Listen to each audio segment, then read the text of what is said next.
Yuqoridagi misolda siz o'sha 3 ta qiymatni 4 ta javobga qo'yib ko'rib, qaysi bir qanoatlantirishini topsangiz ham bo'ladi. Unga ham uncha ko'p vaqt ketmaydi.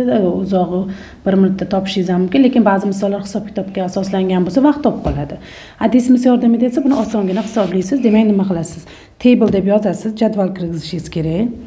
Table deb yozsangiz, jadval ko'rsatib beradi o'zi. Keyin 3 ta qiymatni qo'yib chiqasiz. Demak, nima ekan? -1da qabul qiladigan qiymati 4 bo'lishi kerak ekan. 4 yozasiz. Ikkinchi qabul qiladigan qiymati 0 qo'yganingizda chiqadigan qiymati necha bo'lishi kerak ekan? 12 bo'lishi kerak ekan. Uchinchi qiymatni qo'yasiz. Uchinchi qiymatingiz 1 qo'yganingizda necha degan qiymatni qabul qilish kerak ekan? 22 degan qiymatni qabul qilish kerak ekan. 3 ta qiymatni kirgizganingizdan keyin o'sha chetda turgan mana shu 4 ta nuqtani shunda ustiga bossangiz, buni chiziqli funksiya deb ko'rsatadi. Sizga kvadrat funksiyaligini tepada qanaqa funksiya bo'lsa o'shani yozasiz. Sizda kvadrat funksiya degan. Kvadrat funksiyani yozsangiz, demak bu x kvadrat plus 9x plus 12 ko'rinishdagi javob bo'lishi kerak bo'ladi.